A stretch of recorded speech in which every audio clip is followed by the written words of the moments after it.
The film you're about to see was the beginning of South Emsall basically, which used to be nothing but a tranquil little farming village with many little stone cottages throughout the valley. However, in 1844, William Ward Oldham became engaged to Mary Stubbs, who was the daughter of the Reverend Godfrey Wright of Bilham House at Broadsworth. As a wedding gift, Oldham's father purchased the estate and mansion of Frickley Hall. That was at a cost of £63,000. The estate that Oldham had acquired comprised of about 1,385 acres and brought in an annual rental of £1,684. Over the 1,180 acres of the estate were in Clayton and Frickley, 131 in South Emsall and 79 in Thurnscoe. It was a large and wide-ranging estate which had 70 acres of woodlands and plantations valued at another £1,500. Trees and hedges worth £2,000 and the hall itself with all the outbuildings and what have you. Oldham continued to purchase land locally, particularly in South Emsall. From 1845 to 1860, as he gradually acquired a number of important properties and amounts of land. And in June 1845, he purchased 82 acres in Broad Lane and 36 acres across the township boundary, which was in South Kirby. In February 1849, John Allott sold him 85 acres, which was in South Emsall, and a further 19 acres in August, including Ollins Farm Flats. 4 years later he bought Charles Spinks's farm and butcher's shop, and in 1857 a further 34 acres were added. In 1855 he bought the windmill at bottom at South Emsall, which was Mill Lane, and also acquired George Trimmins' house, which was the smithy and steam mill. That was at the foot of Emsall Hill, together with the steam engine, machinery and other fixtures. There were purchases of houses, small and large, also acreage, small and large. He was by this time one of the largest landowners in South Emsall and the district. He was also certainly aware of the vast coal reserves under his land. By 1850, but no mining developments occurred in his lifetime. However, negotiations were begun in 1898, but were then delayed whilst Oldham went to Egypt for a period of time. But even on their reassumption, they proved to be difficult. Haddy wanted a free hand to site the pit. Oldham was having none of this. He wanted what he wanted. He had the upper hand and he knew it. However, on the 28th of April 1903, the first sod was dug and sinking began on both shafts. That's the upcast and the downcast shafts. In September, number one shaft, the downcast, which was 23 foot in diameter and a circumference of 69 feet.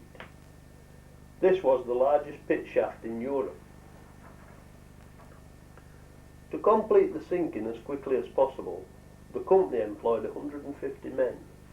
That was to work 3 shifts a day and meet in little water on the way down and passing through 39 different coal seams before actually reaching the Barnsley bed seam, which was on Empire Day, the 24th of May, 1905. The work had been completed in a record time of only 20 months. That was less than half the time it took to sink South Kirby. and in anticipation of success, Alderman Addy had only days before signed a lease. An area of approximately 2,300 acres stretching across South Emsall, South Kirby, Clayton, Frickley, Oulton Pagnell, Great Oulton and Thurnsker was included in its pages. Oldham would be a very rich man, the royalties alone based on the tonnage raised would bring him a return of 6p a tonne.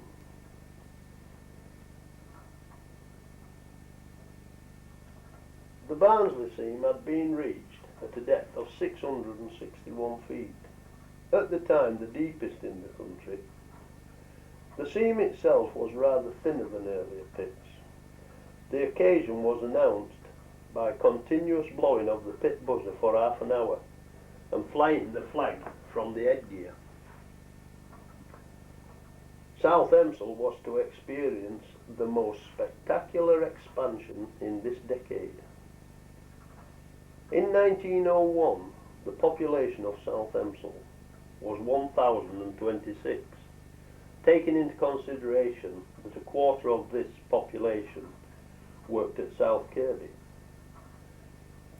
Yet in 1913, it was 5,760, which was 4,734 population increase in 12 years. By 1913, a workforce of 2,500 men. Inevitably, yet another massive house building programme was required at South Emsall. In 1900, there was only 6 company houses, known as the Sinkers Buildings, which were along Westfield Lane. Within 14 years, the company had 888 houses, and this before the pit was fully operational. There were long rows of houses: Valley Street, Grindthorpe Street, Queen Street, King Street, Westfield Lane, Carlton Road, even schools: Westfield Lane School, chapels: Methodist Chapel, Cambridge Street and Arrow Street, each consisting of 134 houses, 2 rows totalling 268 houses side by side, hundreds of yards long. Oxford Street, Burton Street, Gordon Place, Wesley Street and many others. These were built from 1914 onwards. Also, thanks once more to Wald Oldham's generosity and the Carlton Main Company, a surgical hospital was opened in South Emsall. Although it was designed to be benefit to the community, it medical aid to the men at Frickley Pit. 12 beds for men and 6 beds for women. It is now 1993. There are dark clouds hanging over Frickley Colliery Pit. However, it is still running. But the workforce has reduced from 2,500 in 1913 to approximately 700 and reducing fast in 1993. As we all know, in this present day, there is no cry for coal, as diesel, electric, gas and other ways of heating and what have you has taken over. Out of the last 100 years, there has been hundreds of pits. Now there is less than 30. Men put on the scrap pile. Young men, old men, intelligent men. Nothing to do and all the time in the world to do it in. There is at present over 3 million people unemployed. However, modern technology is such that they can now recycle millions of tons of tip waste to get what coal was lost in the early years. This is done by a recycling process. As you will see as the film goes on, it is picked up off of the tips and taken to a barrel wash. But before we go on to that, we'll just see the rest. This is the tip itself. As you can see, it's been pulled down in stages, loaded into many machines, many wagons, and taken to the barrel wash. That is Frickley Colliery as you see it now.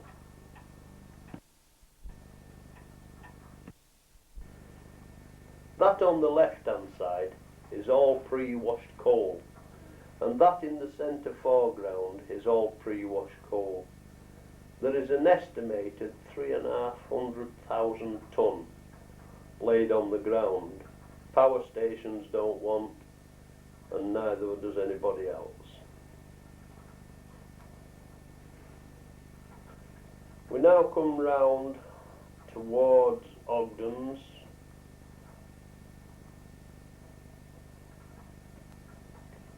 This you're seeing now is an old pillbox built in 38-39 for the home guard in case of any invasion. However, to our knowledge, there was never one. We come round and we see the tip that's already been recycled. Now this tip used to be 100 to 160 feet high, many hundred yards long and many hundred yards wide. But all you see there has all been recycled.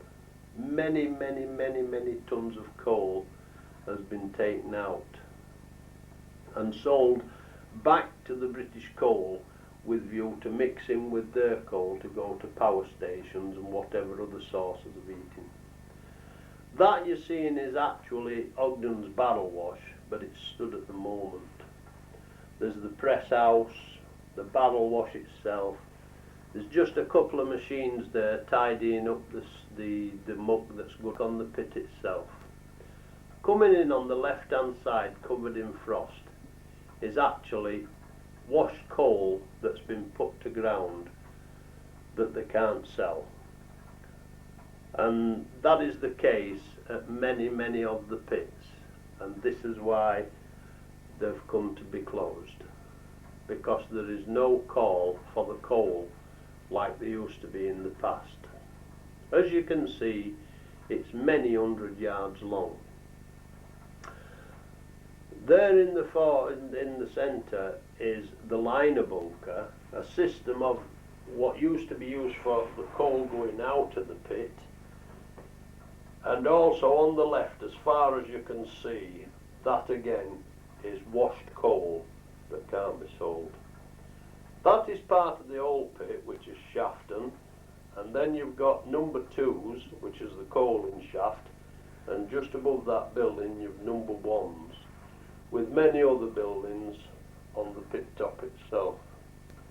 This, like I say, is the liner bunker, which was capable of putting 1,000 to 1,200 tons of coal on a train within half an hour or so. A very quick way of loading a train. We now actually stood looking at the vast stocks of washed coal put to ground. Like I've said previous, 3 to 3,500,000 tonne of coal. You'll see no men working, as they've all had the notices. There is a skeleton staff underground and 1 or 2 on the pit top. General skeleton staff for whatever. As far as you can see up there, it is all coal. And as we come round to the left, you will see the powerhouse which gave Frickley Colliery the electricity that was required. Now, just about where I'm stood in days gone by used to be a cooling plant, which were wooden towers which used to cool the water, as the pit was mainly run on steam. You'll see those later in still black and white photographs. Like I said, on the right in the centre of the picture, that is Shafton, that is the original Frickley pit as it was up to the 60s. And then all the modernisation started creeping in the 70s onwards. And the modernisation has led to the death of all the pits. There again in front of you is pre-washed coal, the muck belt in the background, which went onto the new tip, which was put there in the 70s. Hundreds and hundreds and hundreds and hundreds of thousands of tons of coal on there. That in the centre, the straight line, is the Sheffield to Leeds railway line. Now as we come down, we come towards what's known as the South Pump, which in actual fact was a water feed into Frickley Colliery pit. These are the old black and white still photographs I was telling you about. There used to be 16 railway lines running down towards Moorthorpe for the wagons to go to the destinations. That is the old pit top as you see it. You can see the chimney there, and also number 2's winding shaft. But on saying that, it could quite easily be number 1's. There's gantries, steam pipes, brick buildings. There's an higher photo, and as you look to the left of the picture, the squares used to be the cooling towers. There's number 1 shaft, number 2 shaft, and also Shafton. On the right hand side was the original washer with the water feed. Now this is the stockyard from the top end of the pit.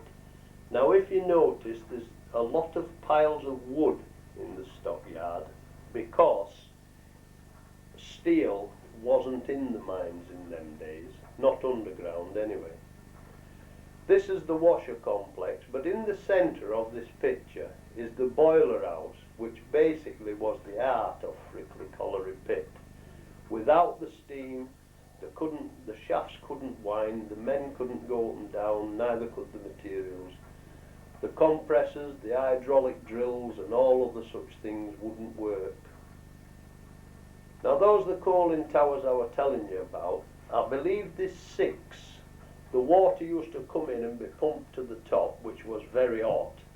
And by the time it got to the bottom, it was semi-cool or cool enough to be recycled back to the boilers with view to being used again. Now this is the Wagon Road. There's 16 sets of lines with all different grades of coal that used to come out of the pit. They used to work on screens in the washers. There'd be hard coal, large coal, cobbles, slack, nuts, and all the rest of it. These are the tubs that come out of the pit and they come into the pit bank. They would run round a circle and go through a tippler, which would rotate and tip out the coal down onto the screens. This is one of the old shunting trains that you're seeing. Well, Gaffer's not about, but look on it. But woe betide him if he catches them in that day. They'd have been down road before they'd had time to put their hat on. Now this is actually manager's office and what have you, and the 2 gardens that's still there. Just in front to the left, which you can't see, is the actual pit canteen. And to the right there's a row of houses which were managers, overman, deputy managers. This is number 2's winding engine. Now you'd have to take your boots off to go in here, because you'd think it was a church how they used to run them. The wheels would be painted green, the brass would be polished with raggy oily cloths, the floors would be shiny, painted, the walls would be white tiled at the 6 foot height. Now these are the boilers, and you can see 4 old codgers stood on top of steam pipes. Now on the right hand side under that roof there used to be a feed of coal there, and they used to shovel into the individual boilers. Them on the left at the back were the blow-off valves, and of course the pipes that used to push the hot water, steam and what have you all over the place. In the background that runs across, that's the actual lamp cabin over to number 2's winding shaft. And the building beyond that used to be the blacksmith's and electrician's shop. Now this is in the fitter's shop, and I can't really decipher what it is, but I think it must be an early shearer. Now if you put a shearing drum on that top tube and roll it over on its side, I think you'll find out that's what it is, but I'm not over sure. And looks like an inspector. Now this is the civil defence, so it'll be back in 39, 40, 45, whatever, during the war years, showing you how to deal with a stretcher case. I'm glad it's him on wheels and not me. And here's civil defence running towards Wagon to, I don't know, training, put a fire out, whatever, go to pillbox, I just don't know. Now this is actually 14's face in Barnsley Bed, down Eddings. As you can see, you've got your uprights with your pigtail bars. Now there'd be 16 to 20 men on this coal face, and each man would have what's called a stint. And his job was to shovel that loose coal onto a conveyor belt and then start with his pick and his bar to get rest of coal. And his job was to clear a certain amount of yardage of coal, and then his shift would be over, and then they'd come in and water bore it, cardox bore it, undercut it, or whatever system they used. Now you can see the hazard to man there. The support in comparison with today's support is unbelievable. Now this is the opposite view. If you look to the immediate right at the bottom, you can see a little panzer conveyor. Well, that consists of chains at either side that run in a channel with the panzer bars across, which take the coal away. You can see a couple of shovels and a pick or something resting up there. And on the left hand side you can actually see the coal face. Now on this one you'll see that the props are different. It's at a later date and technology is creeping in. They've got the roof support is different, the props are different, but if you look at the left hand side, they've got a panzer belt, and I believe in the background the lights, that'll be a shearer coming towards us. Now that used to rotate at a tremendous speed, cutting coal and putting it onto the panzer. Here again at a later date you can see roof supports which are 1,000 times safer than what the previous method was. But it's technology coming in. As there used to be 20 men on a face, we've probably got down to 10 men on a face now, or maybe 8, because the shearer did the work, the belts took the coal away quicker, and that whole system you used to be able to shove over, which in turn shoved the belt over. So by the time the coal shearer had got to one end of the face, which might be 240 yards long, everything were ready for coming back within an hour. This is an unslit diesel train. They used to be started by compressed air and then run on diesel, so as not as to be a fire hazard. And there's the front view of it. That could pull up to 100 tubs empty, and they used to go quite fast. Now if you take into consideration you've only got 14 to 18 foot with a manhole every 60 or 70 yards, you can understand if they come off the road, you were running. Now this is actually an aerial view of Frickley Pit Top. It's very complex, very modern. Now this bit you're seeing here, it's number 2's winding shaft.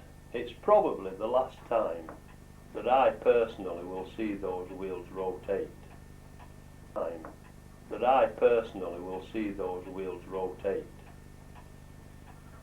Like I say, it's now 1993, and in the early 50s I were riding down that shaft from school. We'll just have a quick glance round the pit top itself.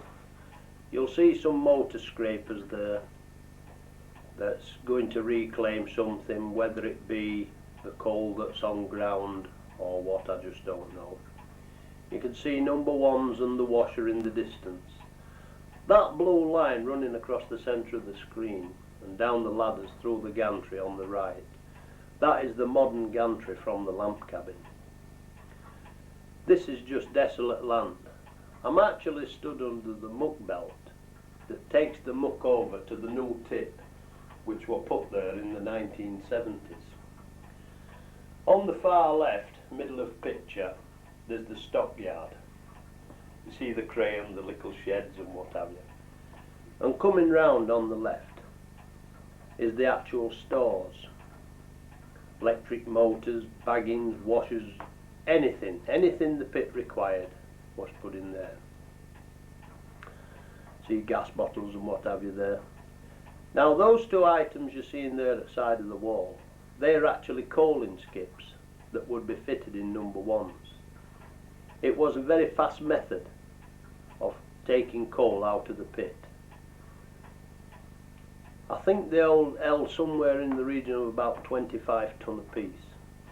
As we come round, you can see the fitter's shop, electric shop, blacksmith's shop all in the background, and all scrap material laid down on the front. We're actually going in to look close at these two shearers. Now as you can see, there's still one or two picks in that shearer on the right. These used to rotate extremely fast, cutting a metre of coal every 2 to 3 minutes, which was a very fast way of getting coal from the coal face onto the panzer and out of the pit. Once again, we'll just look at the wheels that come to a stop, which, like I say, is probably the last time I shall see them. I actually started down that pit in the early 1950s. I had a few years down that pit. I enjoyed the relationship with the workforce. It was communal. You could depend on your mates looking after you if you had a problem. Whereas today, it's fast, fast, fast, money, money, money, and I'm alright, Jack. We're now looking at the Contraband Zone after coming out of the lamp cabin via to going over the gantry to go to the shaft to ride down, as it says, smoking, matches, watches, all the rest of it. This is the powder magazine, where the deputy would get his detonators and the men would carry the powder, a couple of bags or whatever.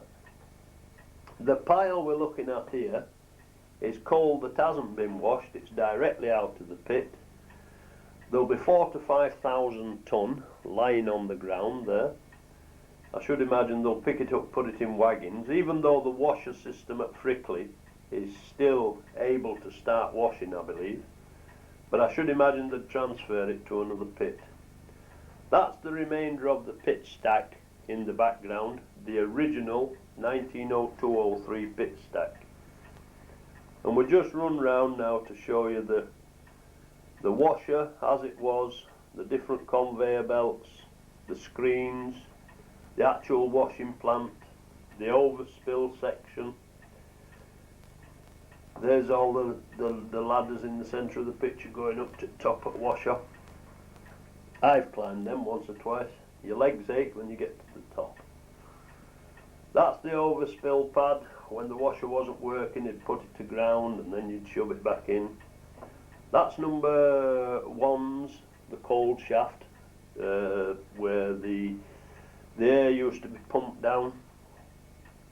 And there again, the different belt structures.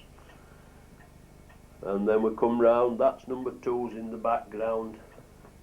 And both on the centre of the pit top and surrounding the pit, there's 3,000 to 3,500 tonnes of washed coal that nobody wants as yet.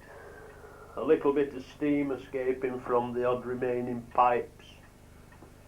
So the boilers are still running so that the skeleton staff. Here's the NUM office. If you look just above that green fire hydrant notice, The lads have put for sale on there in chalk. But whether anybody buys it. Here are all the officers, surveyors, timekeepers, different officers for different things. It used to be the check hole, the one with the yellow, back in the 50s. They've tried many different systems of checks and clocks and what have you. There's the lamp cabin at back. Now this is the actual baths where a man would probably have his last smoke before walking down to the lamp cabin and onwards down the pit. This is the tower where the water used to be pumped up from the boilers into big tanks at top to give pressure for the showers inside the baths itself. Now here's the notice telling the incomers where to go. Main car parks, office complex, coal preparation plant, stockyards, stores, land sale, control room. All the different things where you had to go. And you'll now see the car park. Now this car park used to have many cars, up to 200 cars plus in this car park. And as you can see now, it's a Tuesday, whereas the car park would have been full. There you have it. Empty. Desolate. We'll just wait the outcome.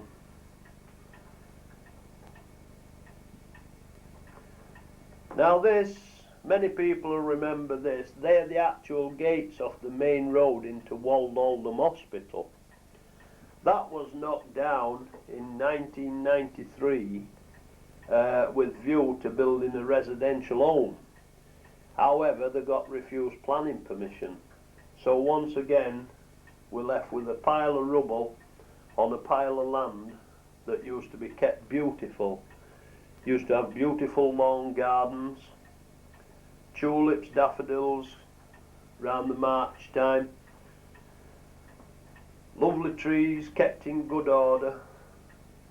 An hospital that could serve 3 villages, and yet they decided to flatten it like this.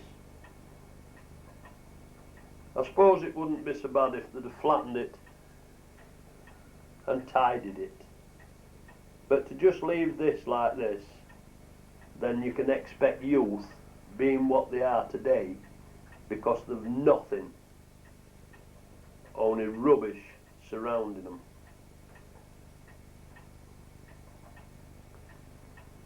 There's piles and piles of rubbish. There's absolutely nothing for youth round here today. Nothing at all. That used to be the gardens.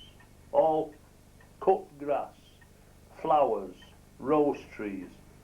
Used to be really beautiful. I'm actually standing where the main door into the hospital reception used to be.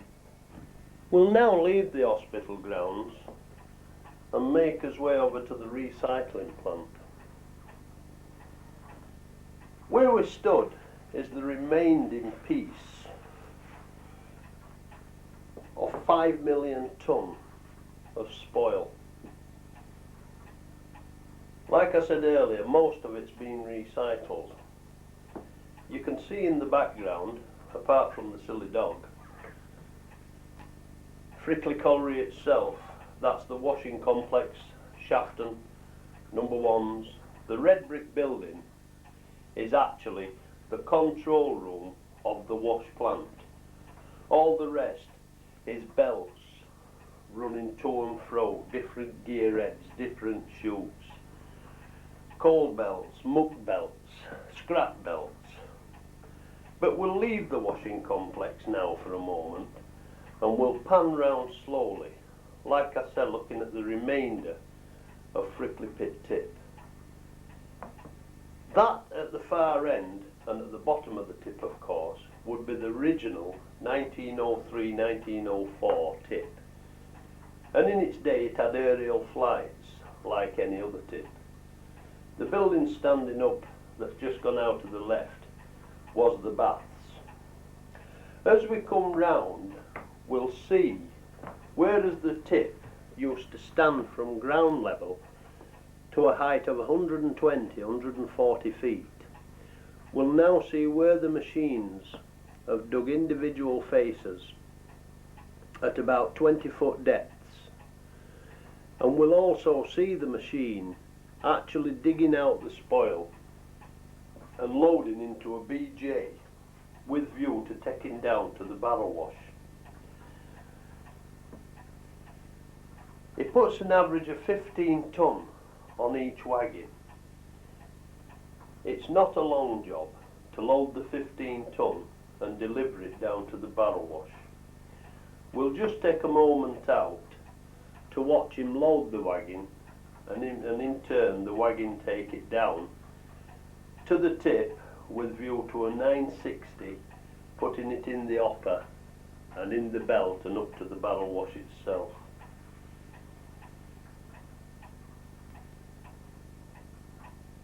We're hoping that once the tip's been recycled, that they're going to level it all out.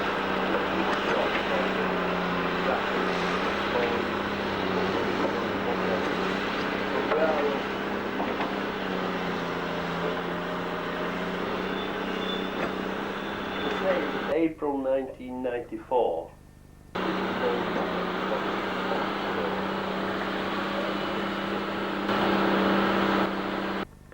As you can see, the wagon's just gone down and had to stop while the other one comes through. This one coming towards you is an empty one that's coming to get his load.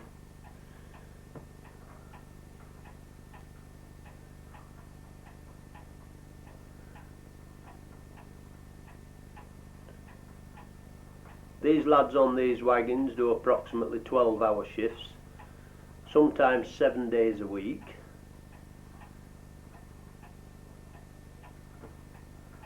You'll see his empty coming down.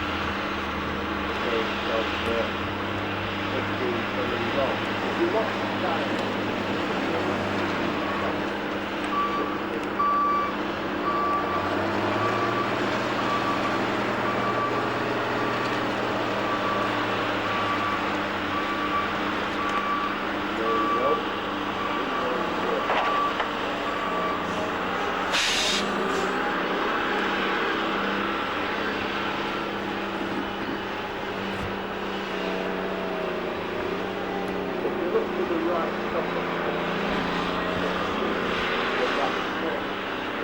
dug from just the left of the picture, which is central. That's to find the bottom of the tip itself, which also has gone through the water table. And what you can't see on the film is that centre hole is actually full of water.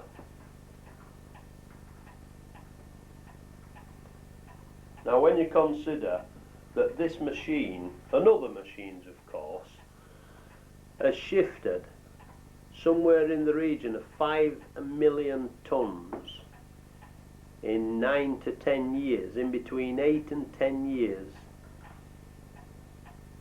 it's very, very good going.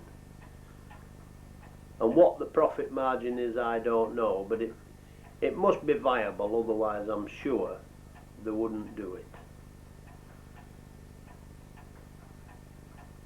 We'll just watch this wagon go down now, and tip is spoiled down at the bunker, down at the hopper I should say, where the 960 picks up and loads it in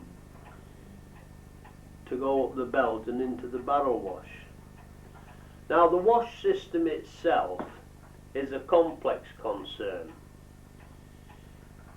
Apart from the many belts and the barrel wash, it has an additive called flock that goes into the water, which enables the coal to float.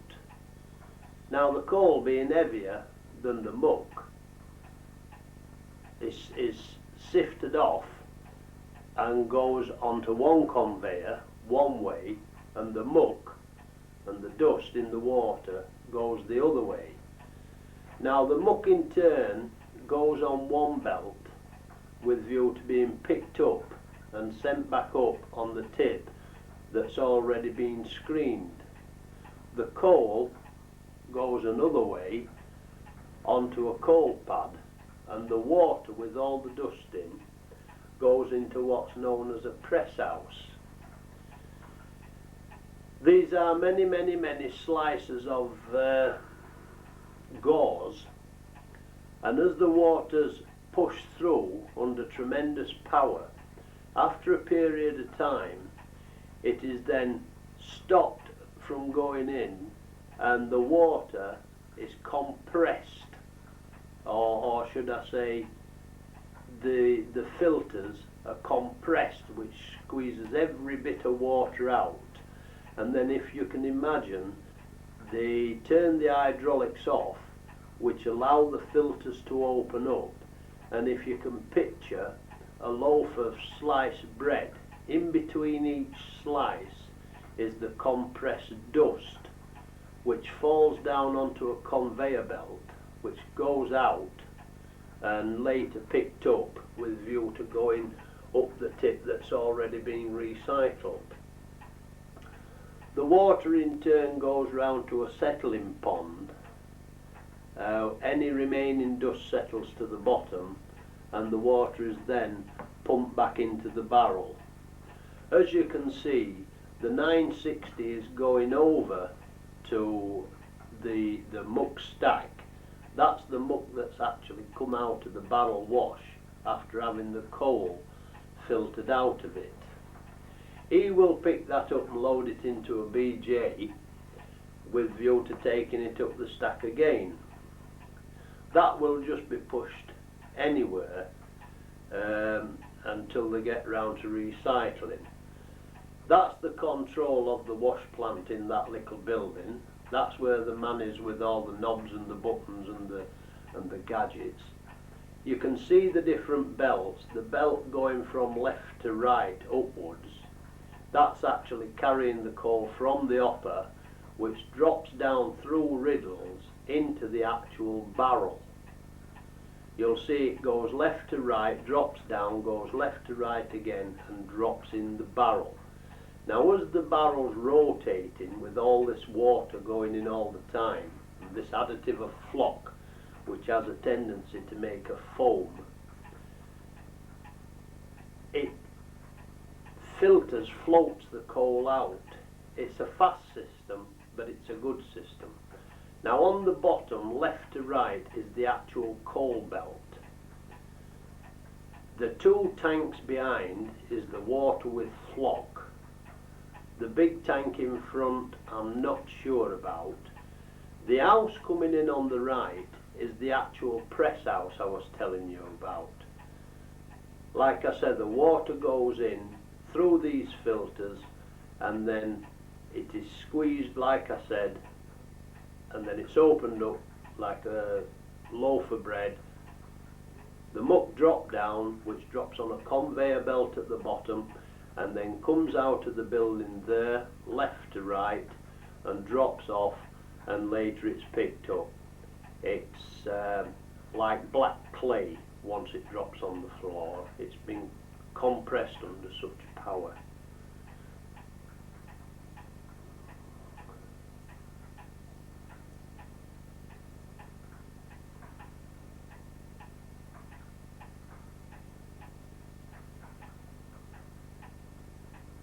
And there you are. It's not in full swing as such. You normally see many more machines working. You can see this one coming back up for another load. You can see the conditions they're working. However, these particular machines called BJs, the four-wheel drive, they'll go uphill, downhill, forward or reverse. However, they're prone to tipping over, providing the driver sits in the cab and holds tight. All he'll lose is his false teeth. You can see the 962 in the background. He's turned round with view to loading this one.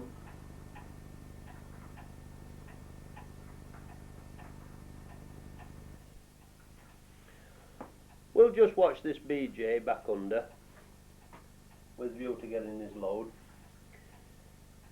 It just makes a noise barrier while they've been working. The little bit of green coming in on the top left, that is actually topsoil, subsoil that were put there many years ago, and it just makes you wonder why it were put there. Makes you wonder if the colliery knew something many years ago that the men didn't. This you can see coming in on the left in the middle of the two piles. This is actually a coal pile. It was the last coal to come out of Frickley pit. It hasn't been washed, it's just been dumped there. There's roughly 4,000 to 7,000 tonne just laid on the ground. If they want to wash it, even though Frickley pit washer is still a viable thing, it means I'm employing men, so therefore they'll probably pick it up in wagons and take it away to other pits to be washed. So that's the control plant. And centre picture, that's the liner bunker. It holds up to 2,000, 2,400, 2,300 tonne. It could comfortably fill 2 trains in just over an hour if both the trains were available to come.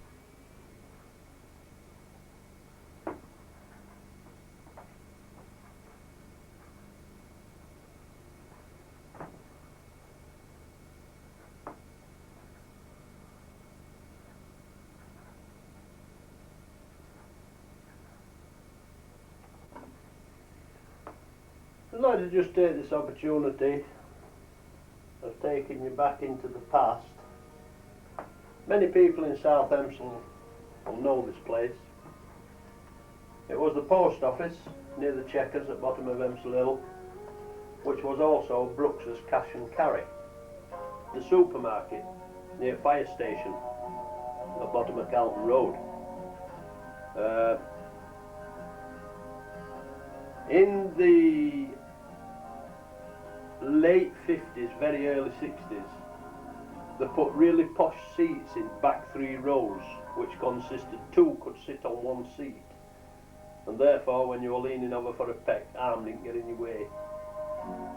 Now this is church halfway up Hempsall Hill, and that's still standing, and so is the house in the foreground on the left. But that building in centre, where you turn to go across Hempsall Hill, that building's gone. This one is the 1940s South Hempsall Boy Scout troop.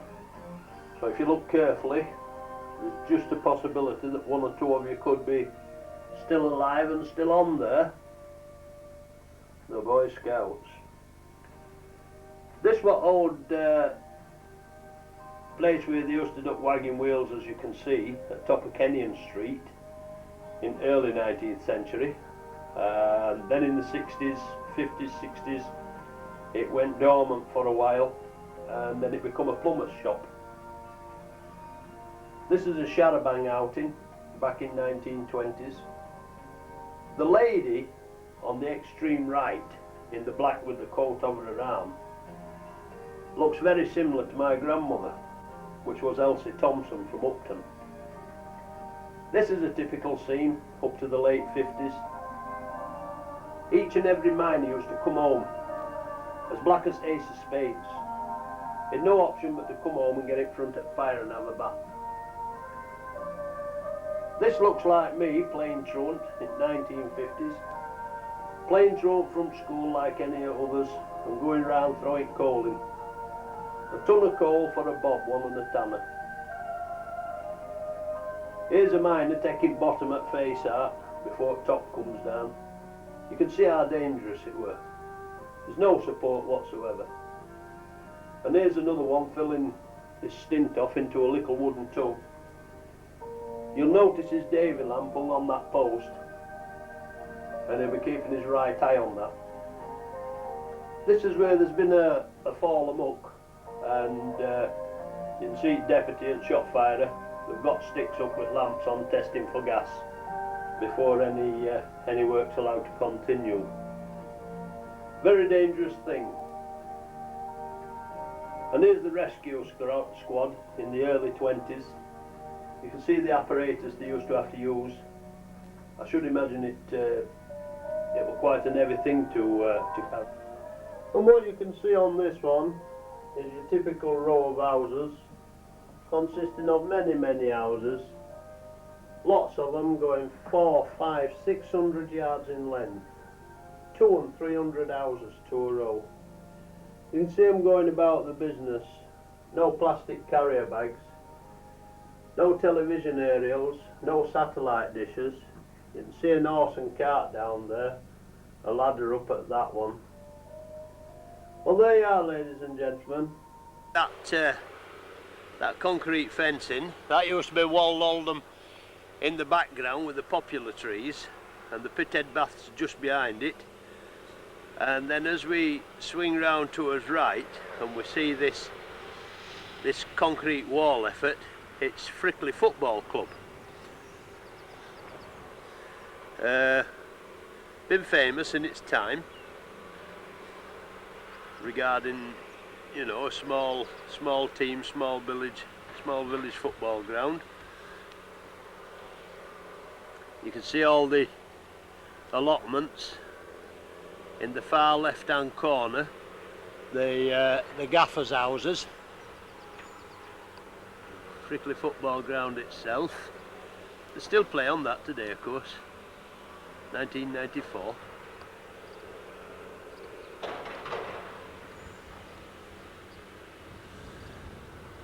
And just behind the football stand there, that red brick building, that used to be Broad Lane School. It's now Broad Lane Middle School. We'll carry on coming round.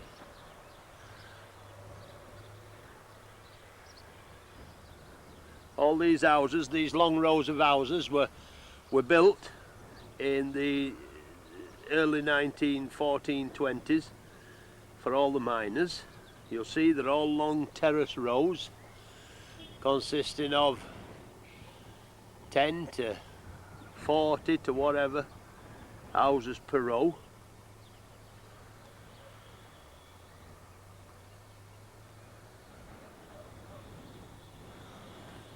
Carry on coming round. All built for the miners, mining community, and now of course the mines have gone. All they've got is the industrial estates and nothing else. If I zoom in over there, we should be able to see South Hempsall High School. There it is.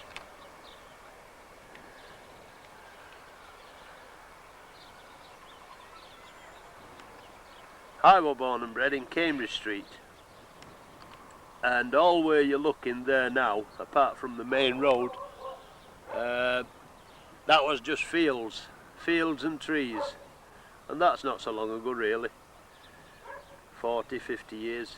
And look at it now, look at the congestion now. Upton Water Tower in the very far background. Carry on coming round, Minthorpe, Hempsall Hill. There's the industrial estate up on the very top. Just look at the congestion, the houses. They've put an estate of old folk bungalows up there. That's the mentality of the local council, to build bungalows up an hill when you're 60, 70, 80 year old. You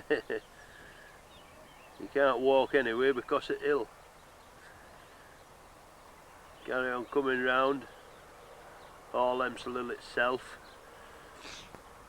Now the bottom right hand picture, the tip's just coming into view, or the remainder of it. Like I said, the first piece of muck were put here in 1904, and it's virtually all been recycled now. Up to 10 and 11 million tonne been recycled over a period of 8 to 10 years. Now there's one or two original houses still up Hempsall Hill there.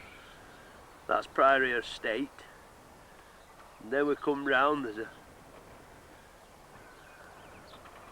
that's Common End. Come round, follow it round, there's the sewerage and what have you. If you're scanning, and I don't know if you've got sound on, and back, it's the old infill at Shearer. What do them skips hold? Is it 12 or 20? Just a minute. 12 ton. 12 ton. That stone's for filling shaft. That's the infill for shaft.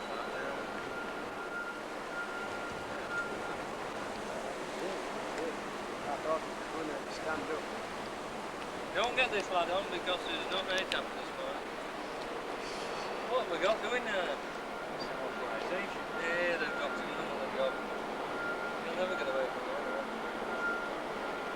Have you got to do more time? Like I'm saying.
Listen for the bump.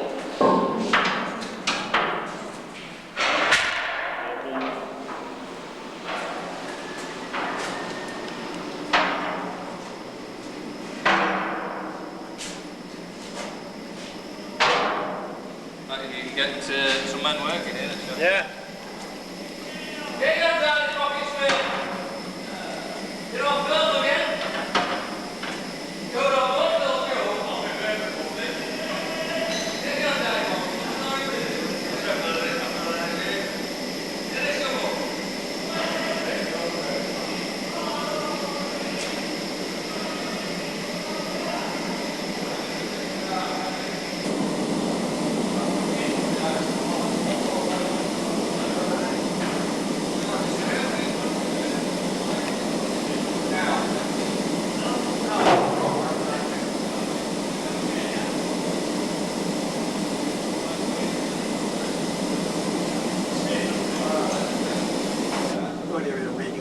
Yeah. And I worked at Shearer all last time. I was on development most of the time.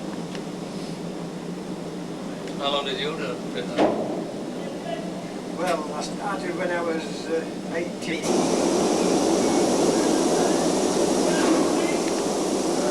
Hey, what's it behind there? Deal.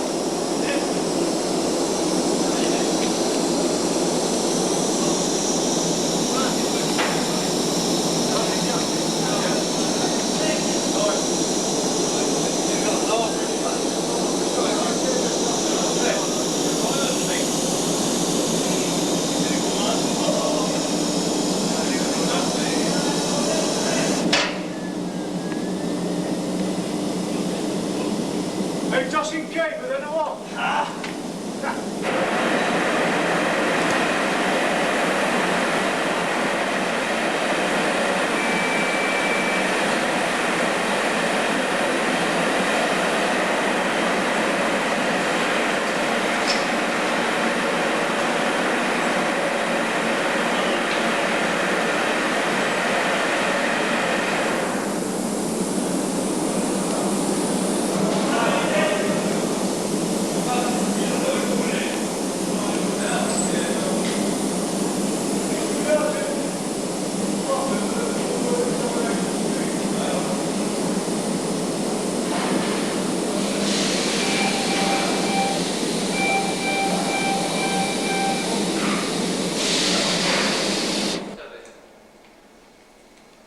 Now they've got water like, are they doing it through electric thermostat? There must be, because to be honest, I don't know.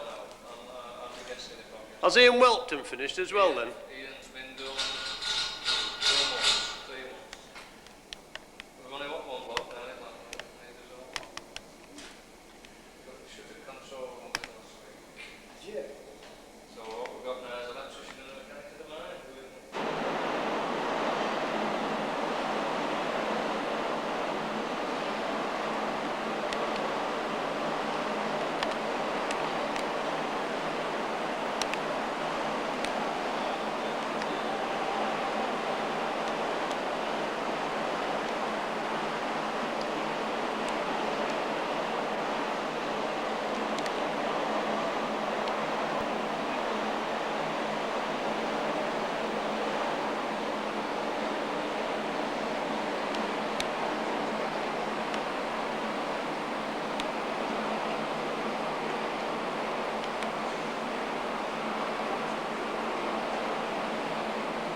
Is it inspection, Neil?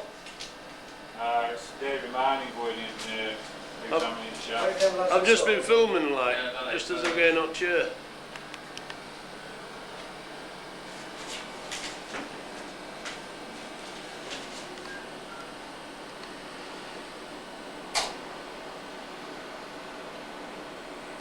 What wine you on at present, Neil?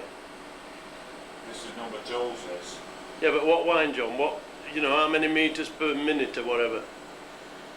It's about 1 foot a second there. And this is inspection, is it? Yeah.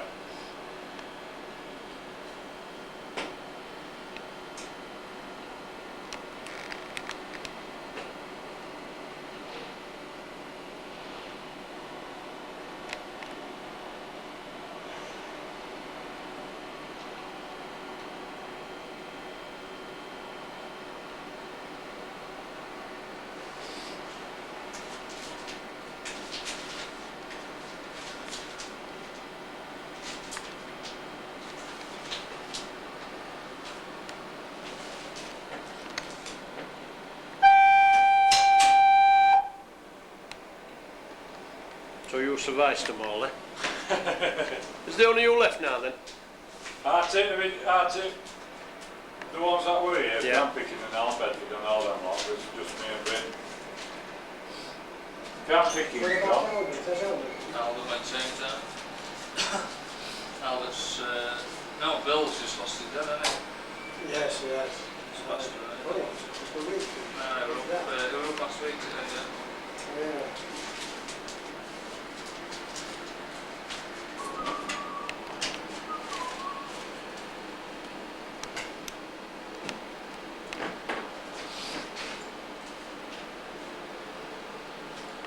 What's that in that plastic box then, Neil?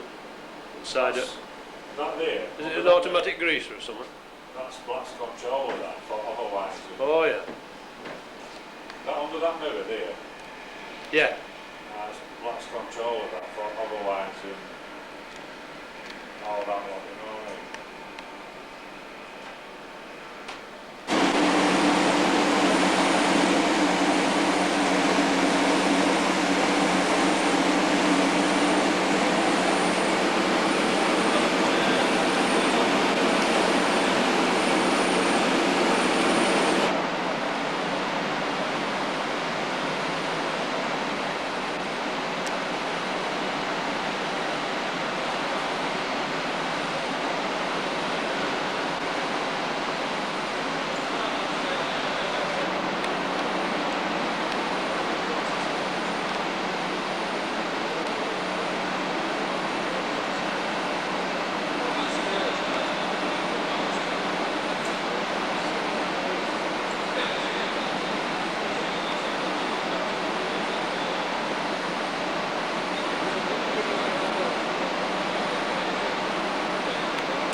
Is that where plug is, where it's coming to this level now then?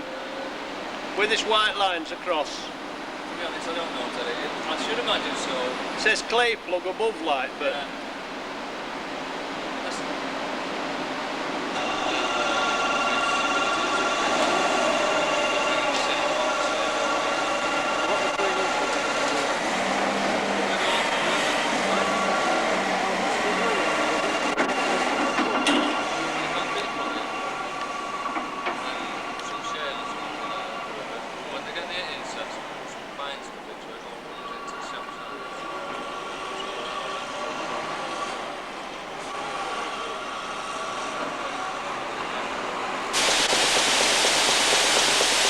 you can't get the smell off the videos, you know.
Is that shaft side on TV, John? Yeah, that's where the coal drops out, I think. Yeah.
I'm actually stood on the 12.75 million tonne tip that's been recycled by Ogden's.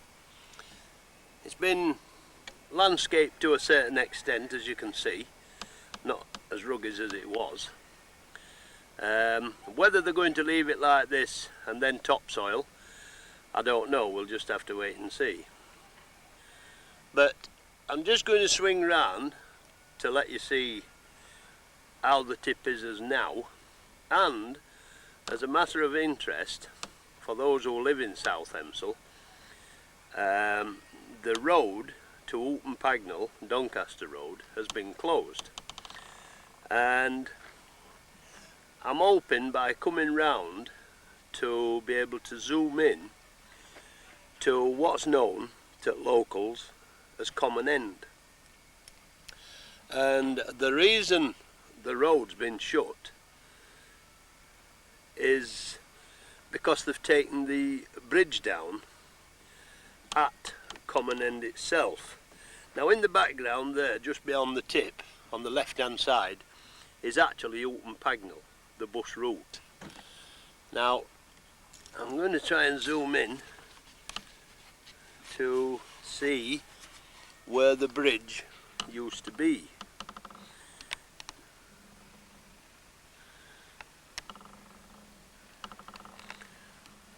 And there you are. The bridge is now gone.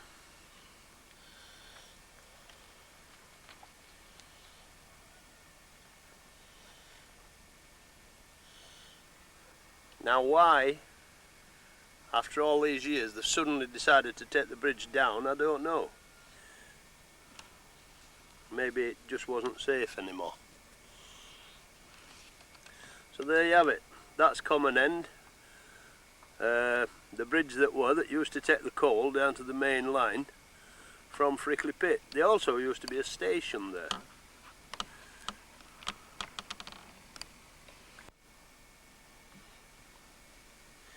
Carry on coming round. That's the garage at Common End itself.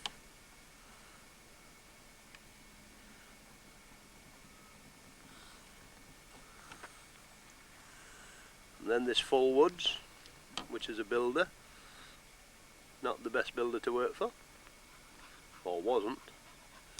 And then we've got Common End itself,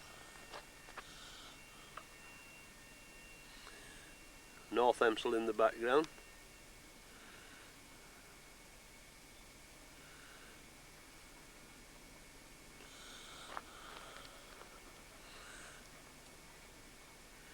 Now that's Hemsall Hill, Priory Estate. Carry on coming round.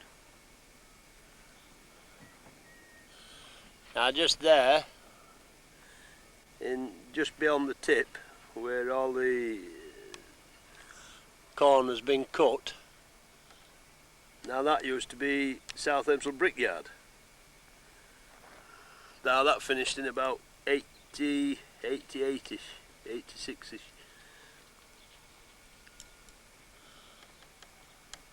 Minthorpe High School, Minthorpe swimming baths.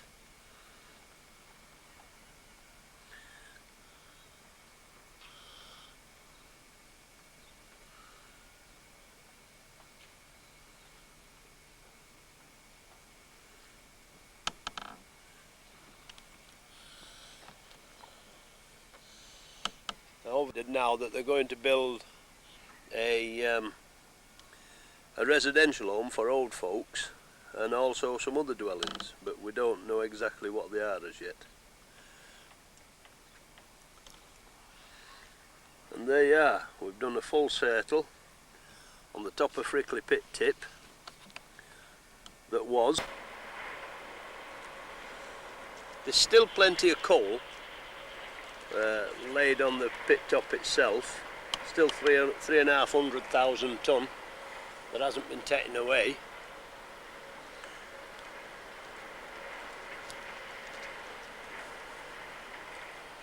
And as we come round to Shafton Mine, I don't think you'll be able to see, but they've actually already cut the ropes. There is now no ropes on shaft and wind. I don't know whether we're able to see.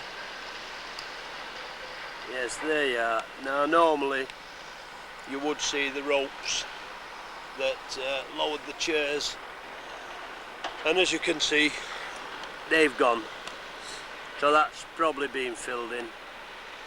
Liner bunker in the background there.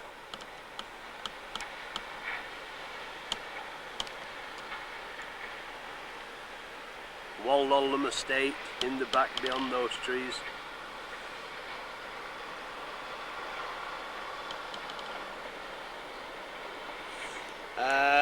And then the tip, as you. Now this in actual fact is what the recycling is all about. As you can see, there's lots and lots of coal still in this stack, and by recycling through that barrel wash down there, they're getting this coal out.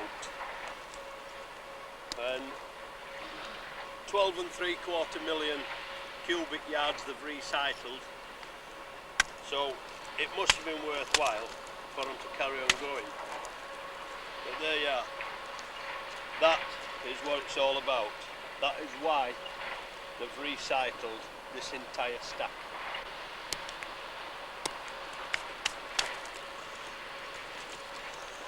Now if we carry on panning round a little bit, we'll see where Wallollam Hospital used to be, and we'll also see just a small part of the new building work that's going up.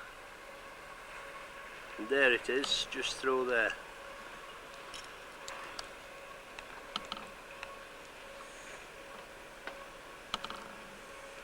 There you have it. Building on Wallollam Hospital's old ground.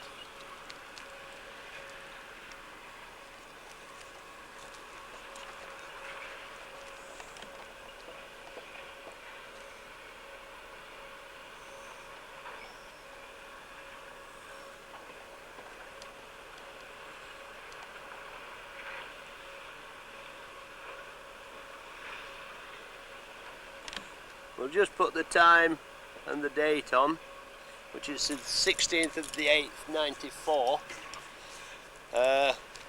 just to show when building commenced. It actually commenced about a week, 2 weeks prior to this film being made.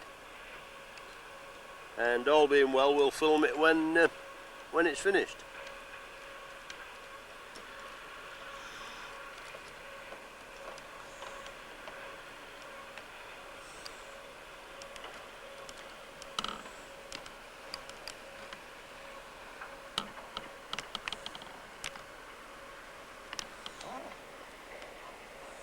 So there you have it.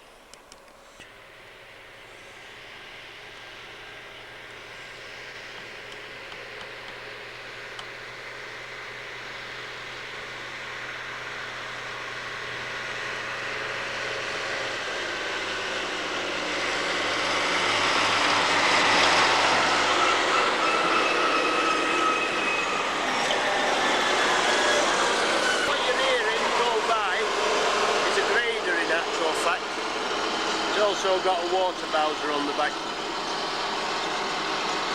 It seems to come into view shortly. He just runs round making sure that the roads are clean, tidy, level, to enable these BJ lorries to go to the maximum speed and still be within safety. If you had rough roads, potholes, lumps, rocks, they could turn over, bounce up and down, hurt a man's back, bang his head on roof, knock him unconscious, cause serious accidents. So therefore they have these graders running round. Also at this time of year, it's very dry, and he carries a bowser on the back of him which is full of water, and they also use that as a damp down, stop all the dust and such like. There's the grader in question, and there's the Bowser on the back. It has a little engine on the back that squirts the water in a spray fashion. Here comes Paul with the first load after break.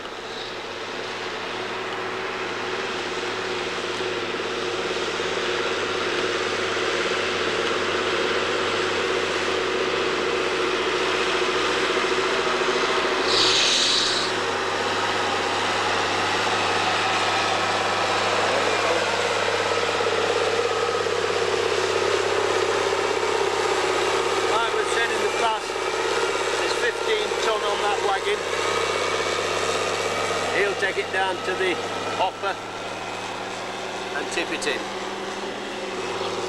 or he'll put it there and a machine will put it in, and that's it basically. That's how it all works.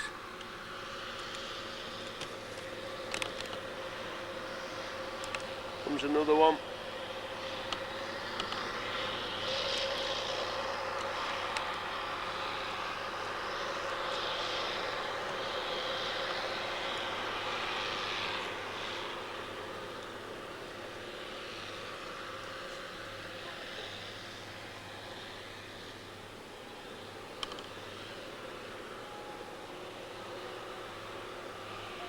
See where the grade has gone down and levelled up a little bit, or shifted rubbish.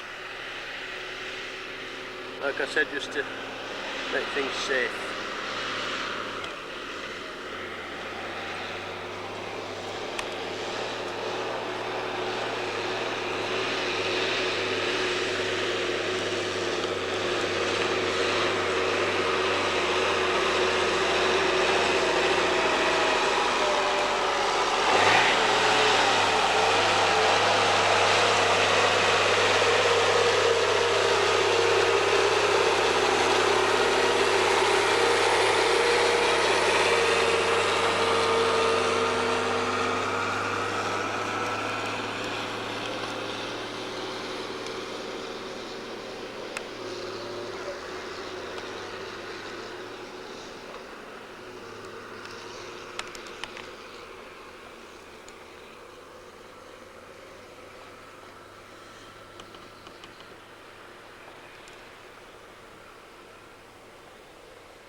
Up, down.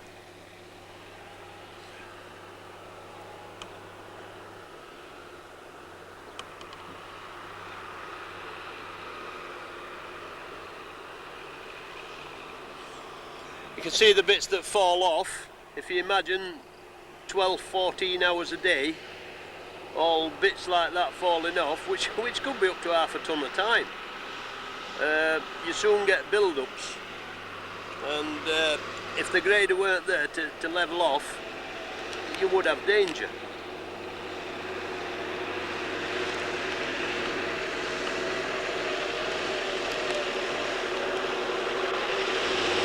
Very boring, repetitious job, but it's a job.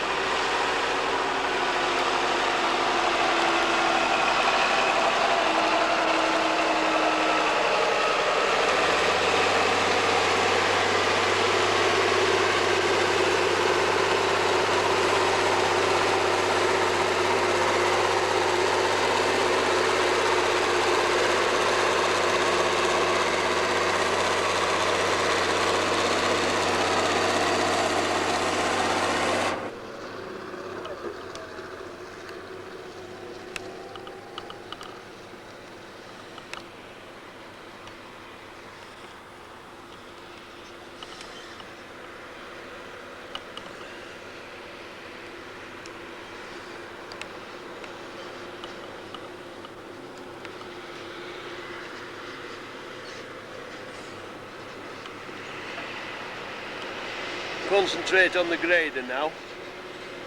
It's a marvellous machine, this.